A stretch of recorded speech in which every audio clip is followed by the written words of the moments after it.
என்னோடை சேர்ப்பாயே.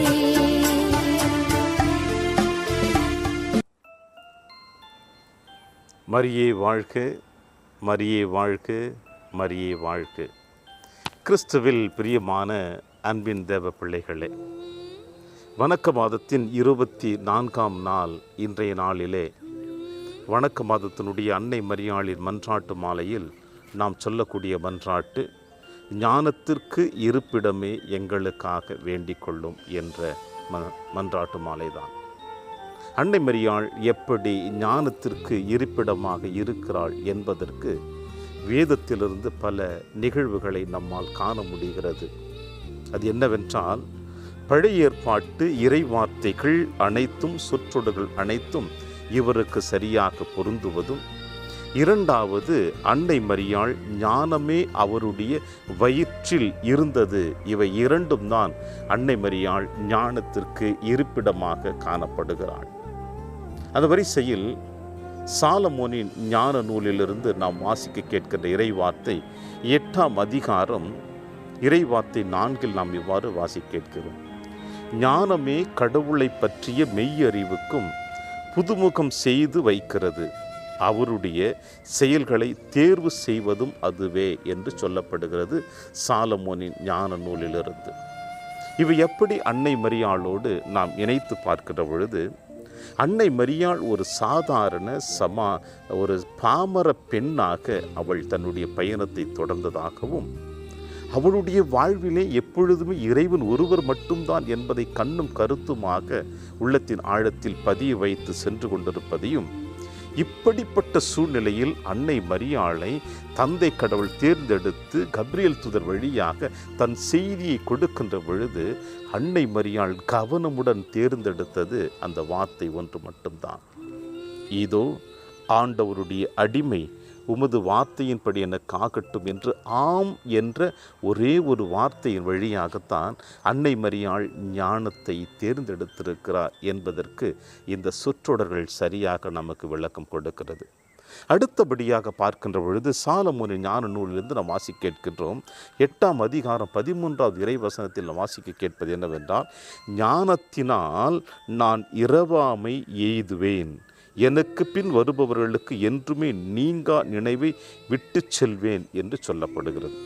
இது எப்படி அன்னை மரியாளோடு இணைத்து பார்க்கிறோம் என்றால், அன்னை மரியாள் ஞானத்திற்கு இருப்பிடமாக தன்னை முழுவதுமாக இணைத்து கொண்டதினாலும், இவர் உடலோடும் ஆன்மாவோடும் விண்ணகம் எடுத்து செல்லப்படுகின்ற பொழுது அதுவரை அன்னை மரியாள் இந்த மண்ணுலகில எந்த விதமான குறைபாடுகளும் இல்லாமல் ஞானத்தை பெற்றவளாக, ஞானத்தை தம் இதயத்தில் ஏற்றுக்கொண்டவளாக, ஞானத்தை நம் வாழ்வினுடைய அடித்தளமாக, ஞானத்தை தன்னுடைய ஆன்மீக பயணத்தின் வழியாக கண்ணாடியாக வைத்து அன்னை மரியாள் பயணித்து கொண்டிருந்தார்.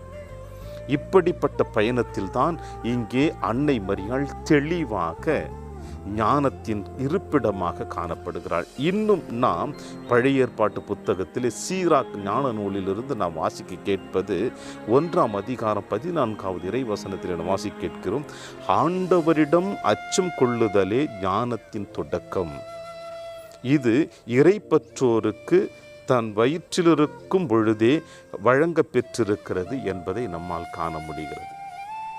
இறைவன் மீது அச்சம் கொள்வதே ஞானத்தின் தொடக்கமாக என்று சொல்லுகின்ற பொழுது, அன்னை மரியாள் ஆண்டவர் இயேசு கிறிஸ்துவை தன் கருவிலே தாங்கும் பொழுது கூட, இன்னும் ஆழமாக சொல்ல வேண்டும் என்றால், அன்னை மரியாள் தன்னுடைய தாயாகிய அன்னாளுடைய கருவில் இருக்கின்ற பொழுதே ஞானத்திற்கு இருப்பிடமாக, ஞானத்தின் பிறப்பிடமாக கடவுள் மீது அச்சம் கொண்டவளாக இருக்க ஆரம்பித்தாள். எனவேதான் இறைவன் நம் அன்னை மரியாளை ஜென்ம பாவத்திலிருந்து விலக்கு கொடுத்தார். ஜென்ம பாவம் இல்லாமல் இந்த மண்ணுலகில் பிறந்து வளர்ந்து தன் மகன் ஆண்டவர் இயேசு கிறிஸ்துவை தன்னுடைய வயிற்றிலே சுமந்து உங்களுக்கும் எனக்கும் மீட்பை பெற்றுக் கொடுத்திருக்கிறார்.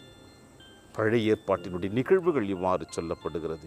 இதுவே நம்முடைய புதிய ஏற்பாட்டிலே பார்க்கின்ற பொழுது அன்னை மரியாள் லூக்கா எழுதிய நற்செய்தி 2ஆம் அதிகாரம் 52வது இறைவசனத்தில் நாம் இவ்வாறு வாசிக்க கேட்கின்றோம். இயேசு ஞானத்திலும் உடல் வளர்ச்சியிலும் மிகுந்து வளர்ந்தார் என்று. எப்படி இயேசு இந்த குழந்தை பருவத்தில் ஞானத்திலும் உடல் வளர்ச்சியும் மிகுந்து வளர்ந்தார் என்றால் அன்னை மரியாளுடைய அந்த பாதுகாப்பு ஒன்று மட்டும்தான். அழகாக லூக்கா நமக்கு பதிவு செய்து காட்டுகிறார். தான் பெற்ற அந்த ஞானத்தை, தான் பெற்ற அந்த இறை ஆசிரை தன் மகனோடு கொடுத்து அந்த மகனையும் அன்பின் பாதையில் நம் அனைவருடைய மீட்பிற்காக அன்னை மரியாள் அழைத்து செல்லுகிறாள் என்றால் இதுதான் அன்னை மரியாள் ஞானத்தை தான் பெற்றதனுடைய அடிப்படை காரணமாக நம்மால் காண முடிகிறது. எனவே தான் ஆண்டவர் இயேசு கிறிஸ்து சிலுவையில் தொங்கிக் கொண்டிருக்கின்ற பொழுது தான் அன்னை மரியாளிடமிருந்து எப்படிப்பட்ட வழிகாட்டுதலை பெற்றாரோ 30 ஆண்டுகள் வரை ஆண்டவர் இயேசு கிறிஸ்து அன்னை மரியாளோடு தான் இருந்திருக்க வேண்டும். அதன் பிறகுதான் தன்னுடைய பணி வாழ்வை ஆரம்பித்திருக்கிறார்.